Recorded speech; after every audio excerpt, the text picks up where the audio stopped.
O governo brasileiro está intensificando o diálogo com os Estados Unidos por vias diplomáticas para tentar evitar que a administração de Donald Trump sancione o ministro do Supremo Tribunal Federal, Alexandre de Moraes, como a gente acompanhou ao longo da última semana. De acordo com integrantes do governo familiarizados com os diálogos, eles foram intensificados e subiram o nível no fim de semana. É o que a Mônica traz de apuração aqui para a gente, envolvendo agora autoridades do primeiro escalão já do governo. O governo achou necessário atuar nesse caso, pois concluiu que as pressões para que Trump sancione o magistrado não vêm apenas do deputado Eduardo Bolsonaro, filho do ex-presidente Jair Bolsonaro, visto ali como um surfista, traz a Mônica aqui, que tem acesso limitado à administração Trump e que navega em uma onda de interesses muito mais poderosos e contrários ao STF, que, como a gente sabe, é a relação das Big Techs e a atuação do ministro Alexandre de Moraes nesse sentido. Um integrante do governo que conversou aqui com a equipe da Mônica Bergamo disse que o jogo é maior do que o que a gente estava lendo até agora, ao trazer aquela frase, inclusive,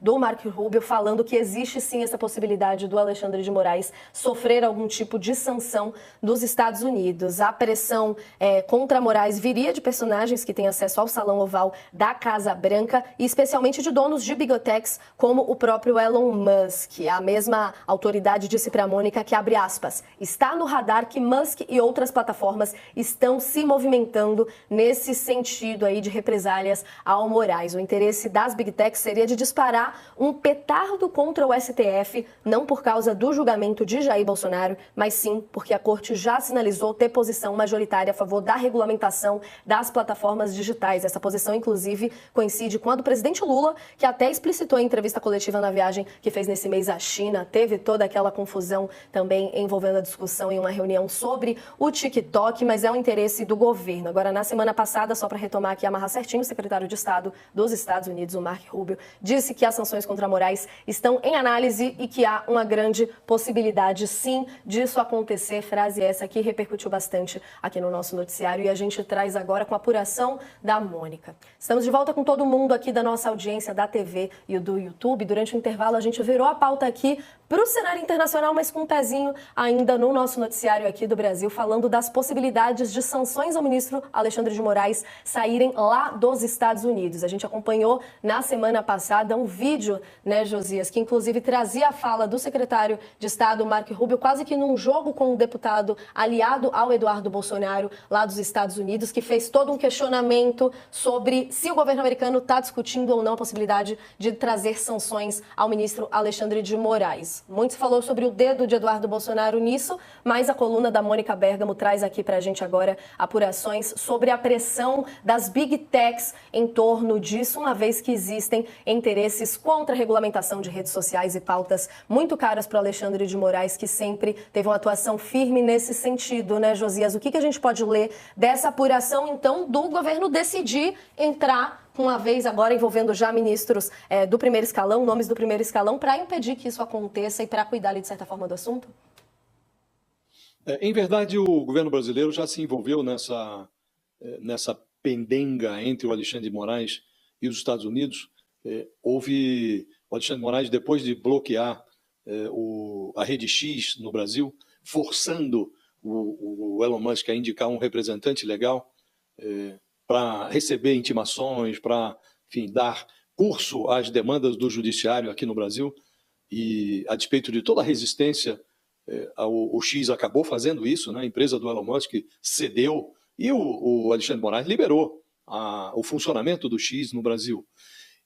Também uma outra rede, a rede Rumble, que é inclusive canadense, mas abriu um processo judicial contra o Alexandre de Moraes nos Estados Unidos, porque também a Rumble, a exemplo da Rede X, não tinha representante legal no Brasil.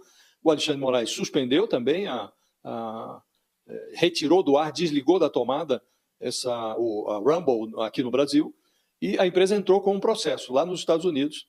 E o governo brasileiro, a Advocacia Geral da União, chegou a contratar assessoria jurídica para o Alexandre de Moraes lá nos Estados Unidos, um tribunal da Flórida, onde corria esse processo, e a Trump Media, que é a empresa do Donald Trump, pegou carona nesse processo movido pela plataforma Rumble e também acionou o Alexandre de Moraes. Depois a Rumble indicou um representante no Brasil, voltou ao ar e, evidentemente, há uma contrariedade das Big Techs em relação ao comportamento do Alexandre de Moraes.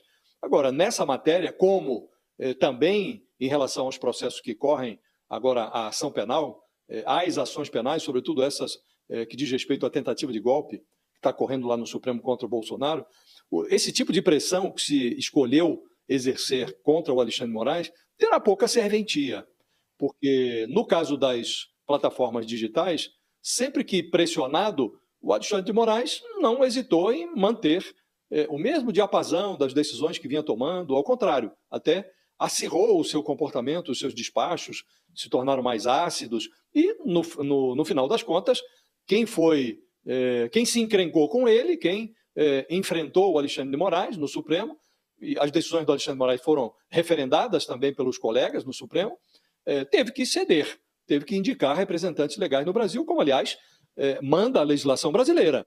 Não dá para uma empresa estrangeira operar no Brasil sem ter representação legal aqui. Então, o Alexandre de Moraes não fez senão exigir o cumprimento da lei no Brasil. E também, no caso do Bolsonaro, ainda que exista alguma interferência do Eduardo Bolsonaro, indireta, direta, ainda que ele esteja surfando essa onda, não há hipótese de eventual sanção adotada pelo Departamento de Estado norte-americano refluir ou fazer refluir as decisões do Alexandre de Moraes. Se amanhã a Casa Branca sanciona o Alexandre de Moraes, isso não vai fazer desaparecer a primeira turma do Supremo, com a sua unanimidade em torno dos votos do Alexandre de Moraes, tampouco vai transformar o Xandão em ex-Xandão. Então, a serventia desse tipo de pressão, articulação, é nula. Não é? E, evidentemente, se houver uma sanção da Casa Branca, o Palácio do Planalto já deixou claro que vai considerar isto como uma interferência ou como uma agressão à soberania nacional. O Supremo já sinalizou que também não vai entender uma eventual sanção como algo que afete individualmente o Alexandre de Moraes, vai entender como uma tentativa de intromissão indevida de um país estrangeiro no funcionamento do judiciário brasileiro. Então, a possibilidade disso ter algum êxito é nula, Natália, nula mesmo.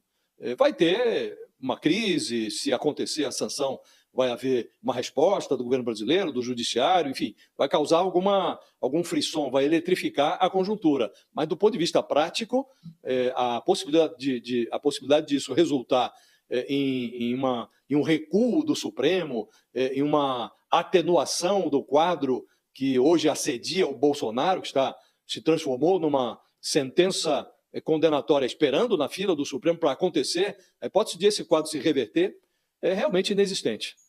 Importante você trazer esse destaque da parte de efeito prático, mas muito se fala também da possibilidade de entender até onde isso vai parar, né? Se não cria um precedente ali perigoso. Eu queria ouvir a Bia também sobre essa coluna da Mônica Bergamo. Inclusive, você escreveu recentemente, né, Bia, sobre os esforços do governo em torno da regulamentação das Big Techs, tanto no Ministério da Defesa, quanto da Justiça, quanto do Ministério também da Fazenda. O que a gente tem hoje em torno dessa discussão e o que está acontecendo lá? Como que você vê essa mobilização do governo para tentar barrar e tomar cuidado com essas sanções do Moraes?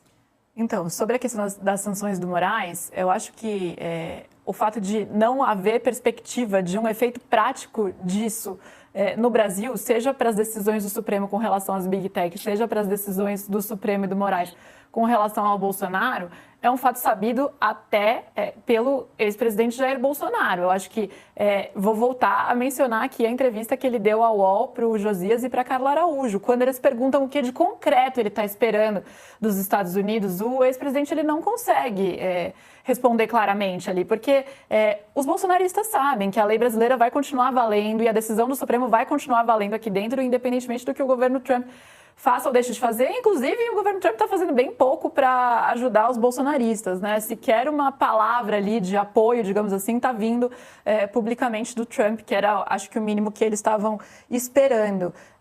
Então, se em termos de efeito concreto a gente não vê nada, em termos de efeito simbólico e para a diplomacia, para a relação entre os países, isso vai ser, é óbvio, um problema, se isso de fato se concretizar.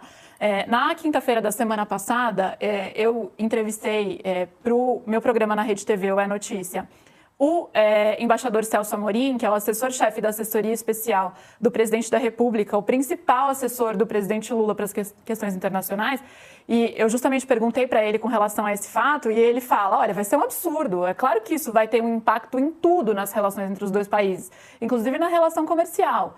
E aí ele emenda, né? Não estou ameaçando, mas é porque eu sei como as coisas funcionam. Então, na verdade, é um recado, sim. É um recado que o governo brasileiro está passando para o governo americano por diferentes canais. Aí eu acho que o que a Mônica mostra na coluna dela hoje é isso. É esse recado do Amorim. Olha, se vier, né? Isso é um absurdo, não tem nenhum cabimento. E se vier, isso aqui vai ter um problema, vai gerar um problema para a relação Brasil-Estados Unidos. Mas me chama um pouco a atenção também a questão de o governo tentando evitar esse cenário com os Estados Unidos. Exatamente quais são os canais hoje do governo brasileiro com o governo Trump? Assim, a gente tem os canais diplomáticos mantidos, é óbvio, os dois países continuam a ter um relacionamento. Isso, independentemente de presidentes se darem bem ou se darem mal, isso vai para frente, a gente vê isso acontecer, como aconteceu no governo Biden tendo Bolsonaro aqui no Brasil, em outras ocasiões, mas é fato que há um distanciamento grande entre os dois países hoje em dia, em razão de uma divergência gigantesca aí de posição política com relação aos presidentes, né? E nessa mesma entrevista eu vou voltar. O Amorim falou que o Trump parecia fazer um reality show quando ele recebia presidentes lá na Casa Branca e que o Lula não gosta disso, que o Lula não quer isso. Ele falou, a gente vai manter o relacionamento, etc. Mas, assim, o que eu vejo hoje é uma relação muito distanciada e fria entre os dois países, com canais diplomáticos, canais técnicos. A gente teve uma visita do ministro da Fazenda, Fernando Haddad, recentemente aos Estados Unidos, encontrou com o secretário do Tesouro. Mas, assim, a ponto disso influenciar uma decisão do Departamento de Estado com relação a um tema que é muito ligado à questão das Big Tech, como está claro, né? Muito mais em relação às Big Tech e ao poder empresarial e econômico delas do que em relação ao Bolsonaro, essa discussão sobre sancionar ou não o Moraes. Eu sou um pouco cética, assim, de acreditar que um movimento do governo Lula, eu acho que se o Trump decidir algo ali com apoio do Marco Rubio, eu não acho que vai ser o governo Lula e um bom trânsito com os Estados Unidos que vão barrar isso. Mas é claro que o governo tem que se mexer, não pode ficar assistindo isso ser discutido sem falar nada sobre o assunto. E com relação a essa coluna que você mencionou que eu publiquei no final de semana, sobre a regulamentação das Big Tech aqui no Brasil, na quinta-feira passada, à noite, no Palácio do Planalto, houve uma reunião entre ministros de diversas áreas, ministro da Justiça, ministro da AGU, ministro da Casa Civil e alguns outros, para sacramentar ali o texto, um segundo projeto de lei de regulamentação das Big Tech. Já tem um pronto, que foi elaborado pelo Ministério da Fazenda, e esse é mais voltado para a questão do aspecto de livre mercado e de concorrência, ou seja, garantir um ambiente de livre mercado e de concorrência sadio nessa esfera das Big Tech, e isso vai incomodar e muito algumas dessas empresas, né? Esse texto está pronto na Fazenda, e aí se finalizou, portanto, na semana passada, o texto do Ministério da Justiça, que é mais sobre responsabilização civil, trazer um pouco para o ambiente digital coisas que a gente já tem hoje no nosso Código do Consumidor, e o governo está tentando embocar aí esse projeto, falando que é um projeto para a defesa da família, da criança, da saúde pública, muito para tentar vencer aí uma barreira da oposição no Congresso.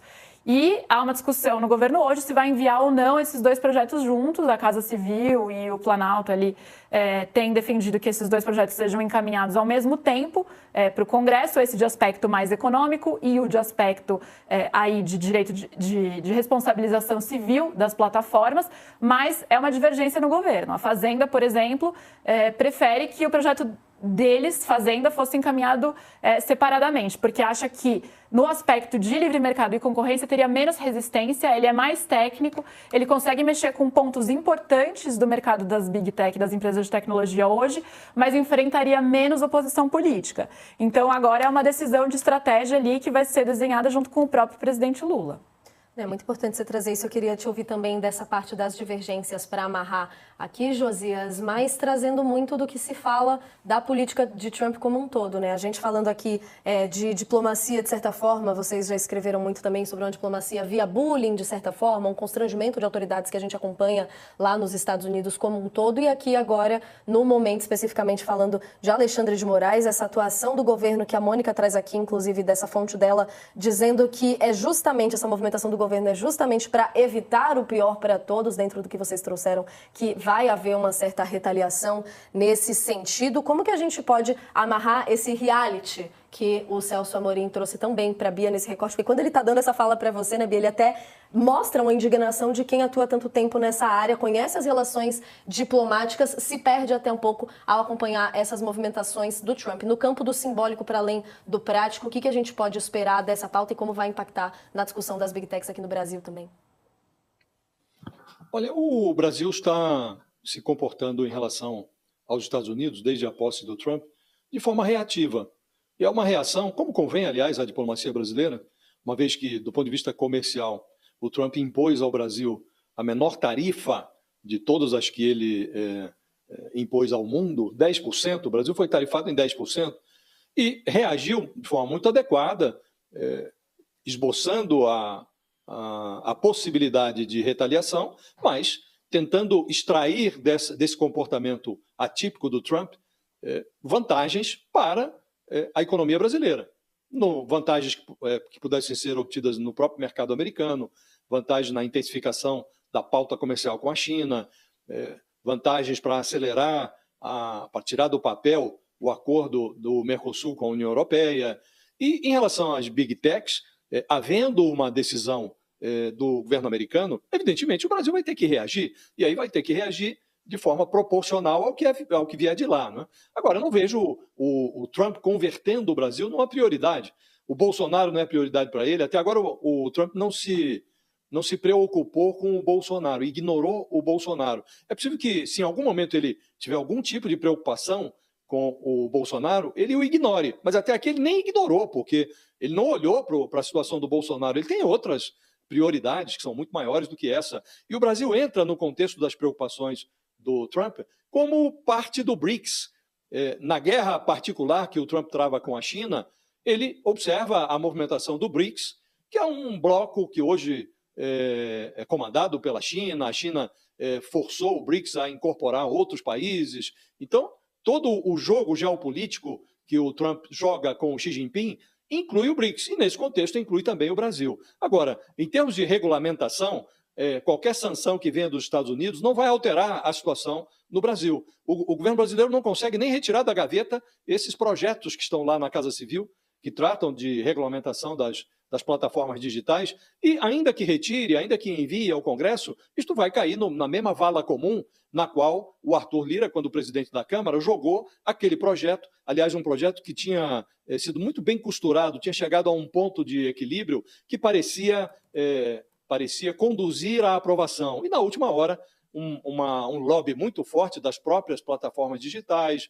sobre o bolsonarismo, muita desinformação que a direita, a ultradireita, jogou nas redes sociais contra o projeto. Tudo isso intoxicou o ambiente e acabou inviabilizando a aprovação. Depois, todos nós acompanhamos o que aconteceu. O projeto foi para a lata do lixo. Depois o Arthur Lira, antes de deixar a presidência da Câmara, acenou com a hipótese de instalação de uma comissão para começar esse debate da estaca zero, e hoje o debate está abaixo da estaca zero.